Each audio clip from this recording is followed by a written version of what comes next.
Саламатсыздар ма? Мен Алматы энергетика және электронды технологиялар колледжінің қазақ тілі әдебиет пәнінің оқытушысы Ушурова Гүзел Аркеновна. Бүгінгі менің сабағымның тақырыбы Ильяс Жансүгіровтің «Құлагер» поэмасы.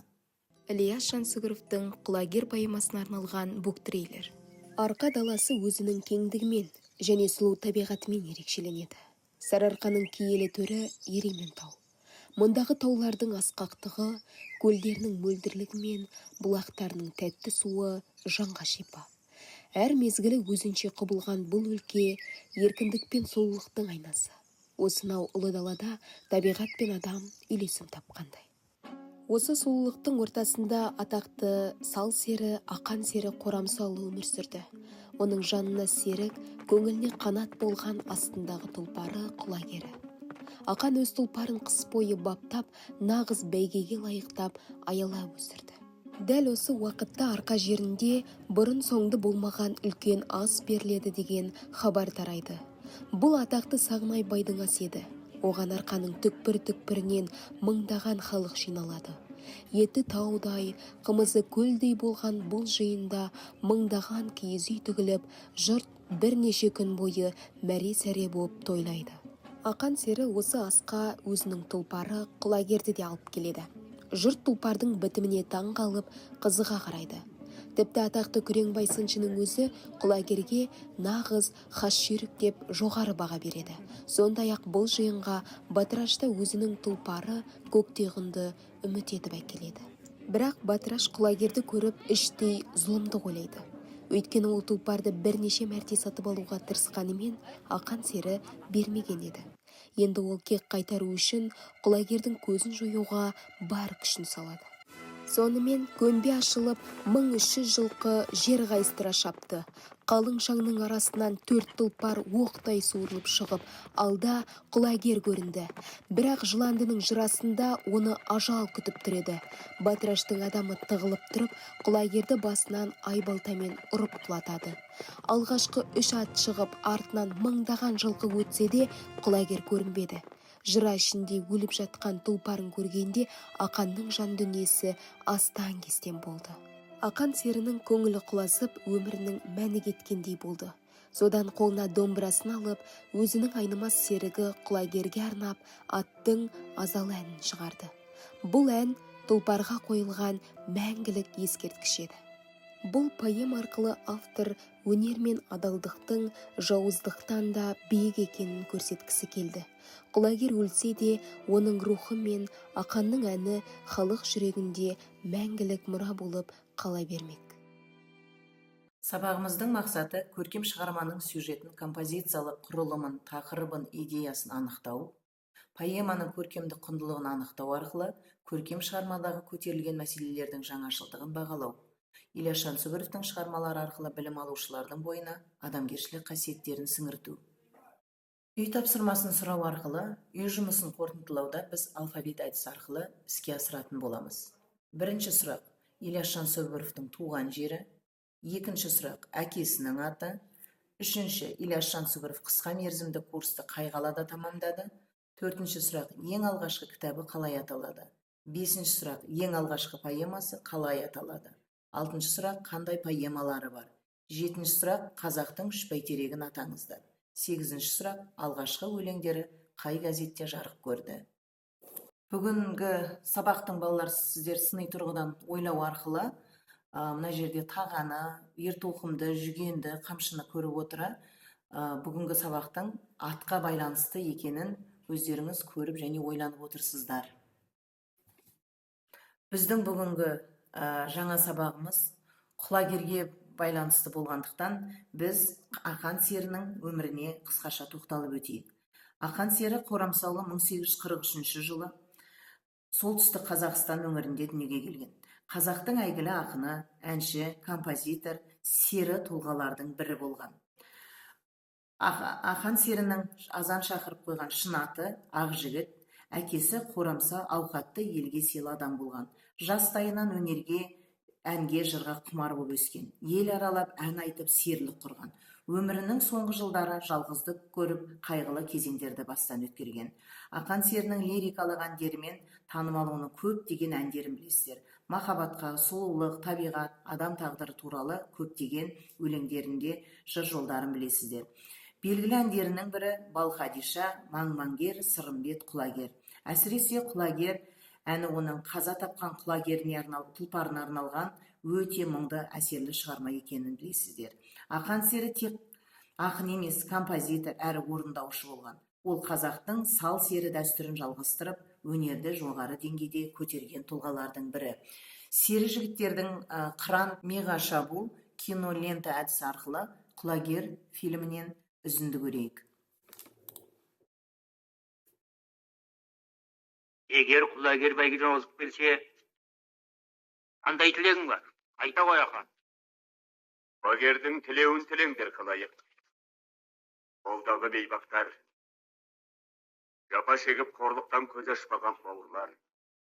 Түгі ер тұқымы менікі болса да, Құлагер мұна ұлан асыр ұлай қасты сендердікі. Егер бәйгеден бірінші келсе, бәрің түгел бостандық аласыңдар.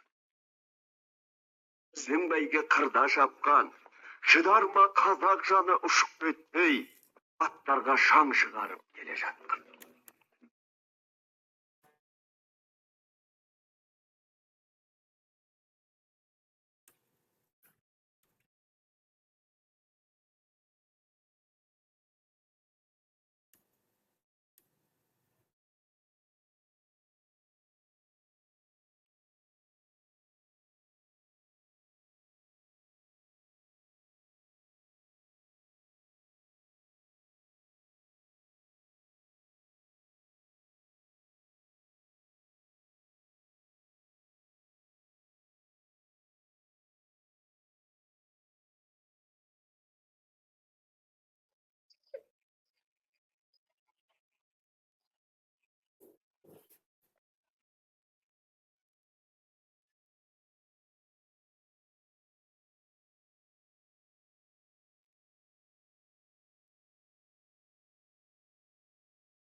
Енді білім алушылар кино желісі бойынша сұрақтарға жауап берейік. Бірінші сұрақ: Құлагердің өліміне кім кінәлі? Екінші сұрақ: ақан серінің образын қалай бағалайсыз? Үшінші сұрақ: поэманың басты идеясы неде? Төртінші сұрақ: кинодан қандай әсер алдыңыздар? Сұрақтарға жауап беріңіздер. Жаңа сабақты қорытындылау мақсатында сіздерге 3 топқа 3 тапсырма беріледі. Бірінші топ: сәйгүлік тобына креативті матрица, шығармадағы құндылықтар, кейіпкерлерге талдау, кейіпкерлердің әрекеті, кейіпкерлерге мінездеме жазасыздар.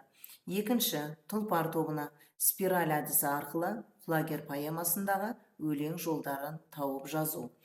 Үшінші топ: Құлагер тобына оқиға тауы композициялық талдау жасайсыздар. Жаңа материалды бекіту, біліктілік пен дағдыны қалыптастыру арқылы жазылым тапсырмасын орындаңыздар. Жаңа сабақтан алған әсерлеріңізді, көрген фильмдеріңізді қорытындылай отырып, автор орындығы әдісі арқылы өздеріңіздің ой толғауларыңызды жазыңыздар. Сабақты қорытындылай келе, Quizwizard платформасы арқылы тест сұрақтарына жауап береміз.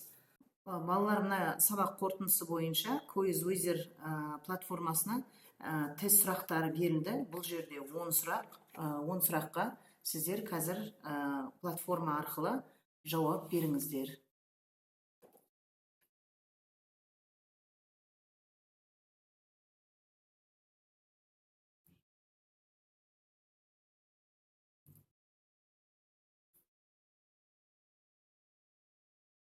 Сабақты қорытындылай келе, Quizwizard платформасы арқылы тест сұрақтарына жауап береміз.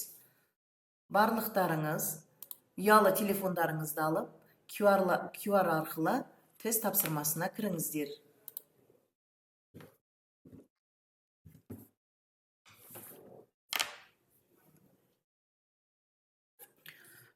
Осы тестке жауап беру арқылы мен мына жерде Арман мен Аружанды көріп отырмыз. Егер сұрақтарға дұрыс жауап беретін болсаңыздар, мынау шыңның басына жеткендеріңіз сіздердің барлық тест тапсырмасына дұрыс жауап бергендіктеріңізді көрсетеді.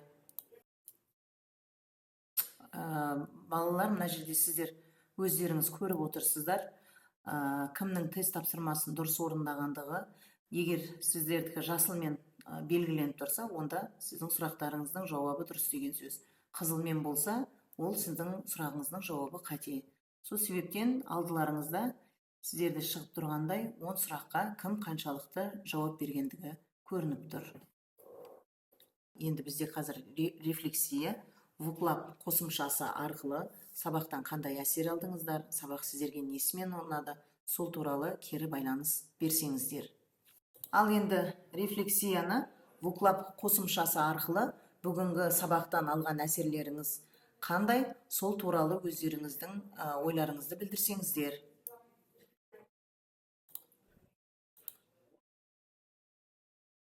Міне мен бүгін көріп отырмын, сіздерге жаңа сабақтан алған әсерлеріңіздің, жаңа сабақты толық түсінгендеріңізді көріп отырмын. Бүгінгі сабақ бойынша сіздерді балалар қазір балдық бағалау парақшасы бойынша бағалап, сіздердің бағаларыңызды журналға қоятын боламын. Үй тапсырмасын жазып алыңыздар. Құлагер поэмасын оқып, мазмұндап, 100-ден жүйрік мыңнан тұлпар тақырыбына есе жазу және маң-маң кер өлеңін жатқа айтып дайындалып келесіздер. Бүгін осымен біздің сабағымыз аяқталды. Жақсы, сау болыңыздар.